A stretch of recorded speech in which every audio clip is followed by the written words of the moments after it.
Hello, everyone, and welcome to Real Estate Right Now. We talk about real estate matters that matter to you. My name is Jay Izzo, and we are live here from Linda Craft Team Studios here in Raleigh, North Carolina, part of the Greater Research Triangle Park. Today's show is a show where we're going to have a little fun with the idea of molasses in January. You've probably heard about it that, things are as slow as molasses in January.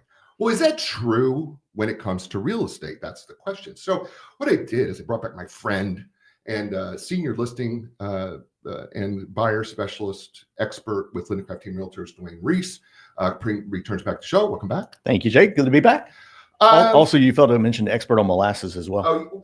Well, we had this discussion about molasses. Oh, we did. Our moms tried to sneak molasses into us. Oh, my dad was the culprit in my household. So, was he? Yeah. Oh, yeah. My dad. Growing up, my dad, he always could count on me. I was the middle boy between two girls, so he could always count on me to try anything that he wanted us to try. And I only encountered three things that I didn't like that he absolutely loved, and one of them happened to be molasses. Yeah, and so, not a fan. Yeah, you grew up here in the South. I did. And I grew up in the Midwest. Sure. And there's a lot of similarities, a lot of differences too. Right. I mean, we get tons of snow, typically, which you don't get here. Sure. But we do have a little snow recently. But the dietary stuff is sometimes pretty close. Oh, yeah. The biscuits and molasses thing. What is that? I don't know. Give me strawberry preserves. Give me anything on a biscuit, but not molasses. Don't come at me with molasses. My mom would try. She would convince us that molasses was good for us for a variety of reasons, right? And we would, and she would try to get us to have molasses on pancakes or whatever it was. And I was just like, man, I just don't like it. And I've never. I every now and then I'll try it. But it's no. But fun fact, my wife Erica recently was baking cookies. So one of the ingredients in the cookies was molasses. And so I saw a jar sitting in the pantry and I thought, you know what, I'm going to try that in oatmeal. I haven't tried it as an adult. I'll give it a try. Right. It's no better. Yeah. So the saying is, we're slow as molasses in January. And here we are in real estate. Mm-hmm. It's January. It is January. We're towards the end of it. In fact, we're the last third of January, which has gone so fast. Typically, we say it's been said that the real estate market has been slow as molasses in January. Is that really true now? It is not true, Jay. That would be a falsehood. And actually, if we look back, really all the way back to November, December, and January, if we look at that 3-month period of time, which typically is the slower period in our market, it has not been slow as molasses this time around. I think we've moved past a little bit of uncertainty in our market. We've got a lot of people that are just kind of coming to grips with the new normal in the market and coming off the sidelines, so to speak. Okay, so I agree with you because I'm seeing a trend, having had my real estate license since 1997, and I'm seeing a little shift in the trend because I do think back in the late 90s and even in the early 2000s, we might say that between October and January was, or March actually, that was pretty slow. But now we're seeing buyers all over the place. And one thing I'm seeing, and you correct me if I'm wrong here, that after the holidays, there seems to be more of an influx of buyers than I remember. Definitely. And I'll point you to a couple of stats and a couple of things that we're seeing, from a trend standpoint. So, I'm one of 5 listing partners here on the team. And I think across the board, we're in conversations all the time going, constantly talking about the market and the changes in the market. And I think all across the board, we saw an increase in showing activity in November, certainly in December. And it doesn't mean it was March or April or May level of showing activity, but certainly an increased level of showing activity in December over past years. So saw a lot of people coming off the sidelines. And then definitely one of the things that we're seeing from a trend standpoint is a lot more people coming off the sidelines ready to list their property. So we're taking more listing appointments right now. We have more listings in the pipeline right now. We have more listings active. In our overall market, we have over 10,000 homes either active or coming soon in the market right now. Yeah, this is the question. I think sometimes sellers have had poor information not adjusting to the market trends. And that is, oh, I'll wait to list in the spring. And I don't know now that that is the same sage advice that we used to give a couple decades ago.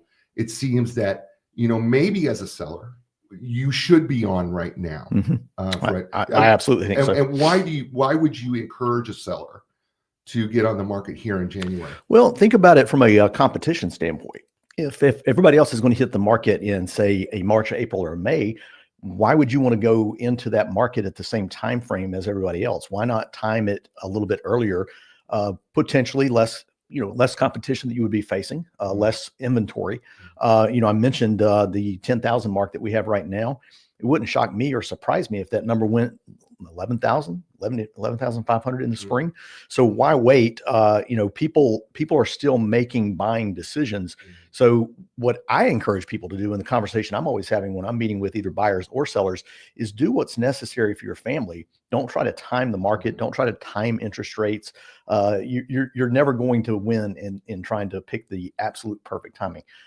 There is no perfect time. Right, There's ideal time. So lean into the ideal. Here's the other factor. I talked about this with Paul Fitz last week a little bit on the show. I want to bring it up to you. I am starting to see another trend. I don't know if people are paying attention to this trend. You should be if you're not. I think is that we're seeing more and more businesses, and including the government right now, return to office, RTO. Absolutely. Since the pandemic, we were all work from home, Mm-hmm. WFH. Right. And we're seeing that trend change, which means that, people prior could work from anywhere, didn't matter. And they could have work. It didn't matter where they hit from home. Well, when they return to the office, and then that's happening across the board, across all industries, it seems to me that there's going to be a demand for more people to move closer to the business, which means I think we're going to see buyer and seller. How do you feel about that? That one is kind of a wild card to me, Jay, because one of the conversations that I'm always having with buyers or sellers, and that's a key question. During the pandemic and in the months coming right out of the pandemic, one of the routine questions to ask is, where's work? Where are you going to be working? What does your commute look like? Are you remote work? And so that opened up the opportunity much wider on where people could search for a home. So they could go to the outskirts. They didn't have to worry about a commute. We're seeing that definitely change because people are more conscious of, okay, I got to be in the office 2 days a week or 3 days a week. So that does impact some of their buying decision and where, but whether it's going to bring people full scale back into the market, it's anybody's guess. I tell you, one of the things I see and in conversations that I'm having, and this is with buyer clients, with seller clients, with friends and family, I think there is a final, people have finally gotten accustomed to this new interest rate environment that we're in. I got out of the prediction game a long time ago. We had our team advance a few weeks back, actually about 2 weeks back. And one of the fun things we did, I asked each of the listing partners and Linda to make their 2025 predictions in the real estate market. And it was interesting to see the differences that we had in our bold predictions and some of the similarities. And almost to a T, everybody really believes that we're going to see interest rates decline somewhat. But when I say somewhat, we're not talking about back to the 3s and the 4s. Right. I'm talking, if my bold prediction was we'll see interest rates in the low 6s. I don't think we'll see them back in the 5s. Okay. And so the reason I bring that up is one of the senses I'm getting, it's crossed from first-time home buyers to people just have life changes going on as far as having children or growing families or those kind of things. People have come to grips with, hey, this is just the new environment that we're in. This is where prices are on housing right now. This is where interest rates are. And I've got a compelling reason that I need to either buy or sell. And people are taking action on that. Well, and I think this is really important. We again, in talking to the lenders that I've talked to across the board, they've all said pretty much the same thing. First of all, every one of them has said, we're not going to see 3. No, we're not probably going to see 4. Right. Good luck seeing 5. Think around 6. Sure.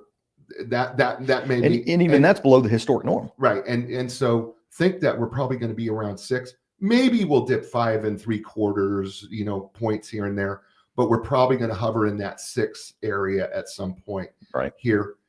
And I think you're right. I think psychologically, you have a lot of people who've been sitting on the sidelines holding on to this 3% interest rate. And we get it. Right. Right. We all do. But as you said, there comes a point in time, like you get to a certain age, you want to downsize. Right. Oh, yeah. Because you just don't need this amount of house, the expense of that big house. Go ahead. Sure. You mentioned downsizing. Everybody has probably heard this phrase that I've been hearing for the last, 12 months, been reading articles about it. Peak 65. Yeah, What are you? Peak 65 is we're in that era of time right now where people are turning 65 at the peak of what we've ever seen in this country. I looked up a stat recently, 12,000 people a day are turning 65. That's 4.4 million people in the US this year that are going to turn 65. And to your point, they've had that house. Some of them have refinanced that house a few times. Right. They're in that super low interest rate, but they're living in more house than they want to live in. Or they've got adult children that live anywhere in the United States. And now they want to relocate to be closer to those adult children because those adult children are having grandchildren. And so there's a lot of those factors that are all exist in all of our lives. Those are compelling decisions to say, okay, I don't need this much house. I want to move to Dallas to be closer to my children. I want to move to Florida, whatever the life move is. So we've talked a lot in the last few years that we've done the show about,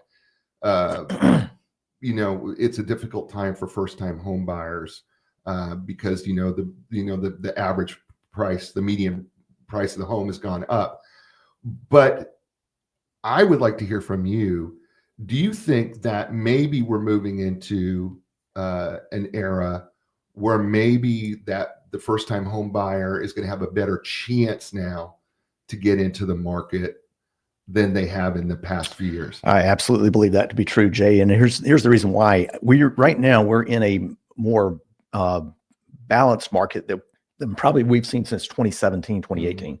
And by balance, I mean this: we've got a adequate amount of inventory. Right. We do have builders that are bringing new construction opportunities out of the ground. We've seen a stabilization of interest rates, and now people are in a better kind of situation. And in our market, certainly is true. We've got a higher income profile. So if you have people that are in that first-time home buyer situation, they've seen their rents rise. Now they're ready to make that move. There's a lot of opportunities out there, a much more balanced market. I mentioned builders and I mentioned new construction. A lot of the new construction that we're seeing coming out of the ground in our market right now, there are single family homes, but there's a lot of townhomes coming out of the market. That's a much more affordable first-time home purchase. And not only with that townhome, there's also builder incentives, either in closing cost, interest rate buy downs, those kind of things. So certainly some opportunities there. Yeah, I think there's another shift in the market trend here too, is that we're probably seeing more townhomes, more condominium purchases as a first-time home buyer than we've probably seen in the past, simply because it's more affordable. And the product is really good too. The product is solid. My wife, Erica, and I, we live in a townhome. We have for the last 5 years. We're in kind of a different scenario of life. We're not first-time home buyers. We're empty nesters. But we're also empty nesters who both happen to be in real estate. We work all the time. I like nothing better than somebody else to mow my lawn. And I like nothing more than to walk out to the swimming pool in the evening in the summer. So, well, I mean, we do too. And, live in a townhome and I have to tell you, that lifestyle is just more convenient. Very much so. Because, as you're worried about, having that detached single family home where you're worried about, lawn care and maintenance and all the exterior maintenance and things that you have to worry about. In these communities, you don't have that. No, not at all. It becomes very, very appealing. You don't think about it at the time, but then you start going, man, this is really a much better way to live. Because I mean, it was 14 degrees this morning. Oh yeah. And yesterday, I think it was pretty close to it was in the teens yesterday morning. And somebody else was out blowing the leaves and everything in the morning. Right. And I'm like going, I'm so glad I'm not doing that Yeah. in this weather, right? I mean, Exactly. because they were taking care of it. So there is, I think, an opportunity here for people to look at that townhome, condo, minium type of look as well. Other question, and I don't want to be political. That's not the scope of this show is to be political. But presidential changes. Um, is there any statistics that you've seen where like every time we have a president, we talk about it with interest rates, as presidential elections come along, we tend to see a little bit of drop in interest rates. We did a little bit. Sure. Do we see anything in regard to when we have a new president and a new cabinet? Do we see anything in regards to how that may affect housing? That's a great question, Jay. One of the things that, and again, not making political comments, but in the period of time leading up to the presidential election in November, we saw a lot of kind of uncertainty, and you see that in people, from an overall decision-making standpoint, and that's regardless of where your affiliations, land. If you would have asked me the question back in August about interest rates, we had seen interest rates kind of reach a low in August, and that was 2-3 months in advance of the presidential election. The Fed, interestingly enough, cut interest rates on the overall market, and mortgage rates actually reacted completely opposite of that and started climbing back up. Yeah, they did. And did so and have continued even through the presidential election. To your question, there is what I experienced in November, December was a lot of people coming off the sidelines because some of the uncertainty had dissipated. We knew who had won election. We knew some of the policies that they had run on. And now I see some hesitation in people wondering, okay, exactly what are the policy changes going to take place? I read articles every single day from Wall Street Journal to Mortgage News Daily, different stories from that standpoint. I think some of the big question marks right now that we have they center on interest rates and inflation. So if inflation stays in check, then I think we're going to see rates stay in check, interest rates stay in check. The other factor that could be from a policy change standpoint is the Fannie Mae and Freddie Mac, and they are in what's been called conservatorship. They have been since the market meltdown in 2008, 2009. And there is some conversation about privatization of those mortgage giants. And so, a lot of kind of watching to see what impact that could have. Overall, I think if we could keep rates in check and we could see some policy changes that would actually increase building supply and increase housing supply, and at the same time keep housing cost in check, I think that would have a tremendous impact in the overall housing market. I think the thing that you said there at the very beginning is really, I think, probably one of the most important facts, and that is, prior to the presidential election, I think there's a lot of uncertainty, and that psychological uncertainty plays such a huge role in do I buy, do I sell, what do I want to do? I mean, we like to blame interest rates, but we're also not sure of policy changes. And I think that's, I think that uncertainty, and I think there's still a little bit of that there because we haven't seen those implemented. Right. And go back to something I said earlier, regardless of what policy changes come, regardless of who is in office, regardless of whether it's on the national level, the local level, the state level, people still have to make decisions about where they're going to live. Right. Are you going to rent? Or are you going to own? Are you going to are you having children and you need more space? Is your lease about to run out? And do you want to? Are you ready to make that plunge? Do you want to move across the country to be closer to grandkids? Do you need to move across the country for a job opportunity? Those life changes still happen regardless of what the policies are. So you got to make decisions that are in your best interest from a lifestyle standpoint and housing standpoint, and not let the policies and the players impact all that. You just brought up something else that just triggered me a little bit here, and this is the rental market. And there was a point in time where we would say, well, we could understand why people would go into the rental market because it would reduce their cost. I don't know that that's true anymore. Right. I mean, purchasing versus renting anymore. Now there's not that great of a difference because rents have skyrocketed. Rents have skyrocketed, but you got to look long term. I think when you're trying to weigh a decision between renting and buying, I'm going to always land on the side of buying long term is better than renting. It's the historic impact on net worth across the board. It's night and day difference. And the only time I think it makes sense to rent is actually two reasons. One, you're just not really familiar with the area and not sure where you want to be. So you're going to rent for a short-term standpoint and figure that out. Or if you know that you're going to be relocating in a period of time, 18 months, 24 months, that might be a scenario where it's more feasible to rent versus own.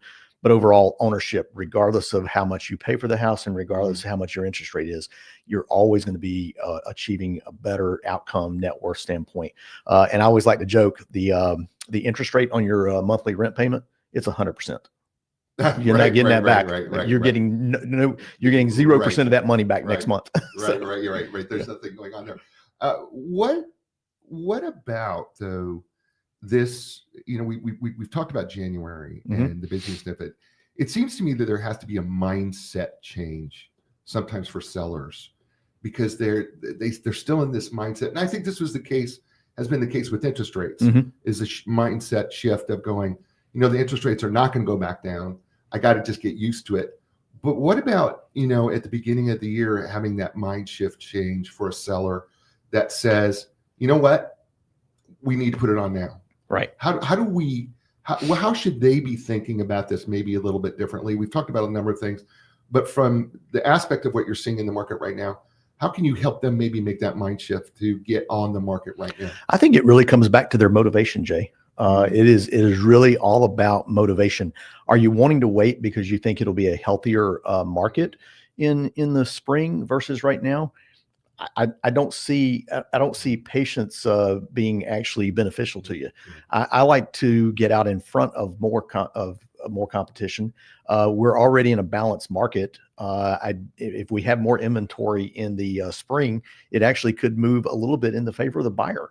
Why wait on that? Why wait on rates? Why wait on anything? It's beneficial to kind of get out ahead of the market right now. We're seeing that in the listing activity that we're experiencing right now as well. And I think that's such a great point here, is that if the trends continue where we're going to see more and more homes on the market or more availability of homes in a higher inventory, if we're going to see that, then competition pushes prices down.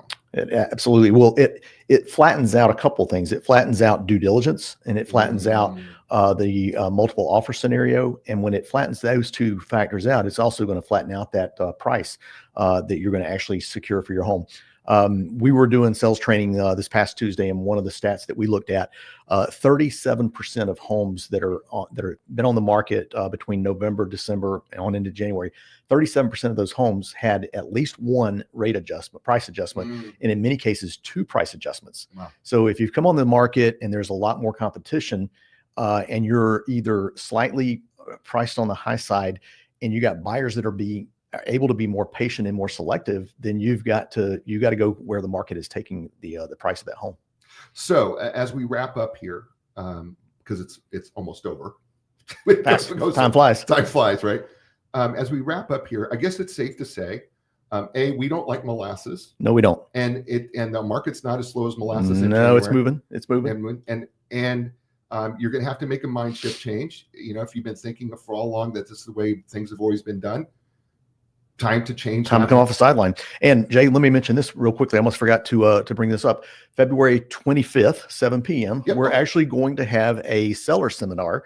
We're actually going to do this one virtual this time. We did a number of seller seminars last February into the spring into April here at our office, but we're actually going to do this one virtually. So it's going to be online, 7 o'clock, February 25th. I think we're actually going to host that right here in this very room. Okay. So we'll be broadcasting from here, and would love to have people sign up on that. There's information on our website or on our Facebook page. So they can go to lindacraft.com. Correct.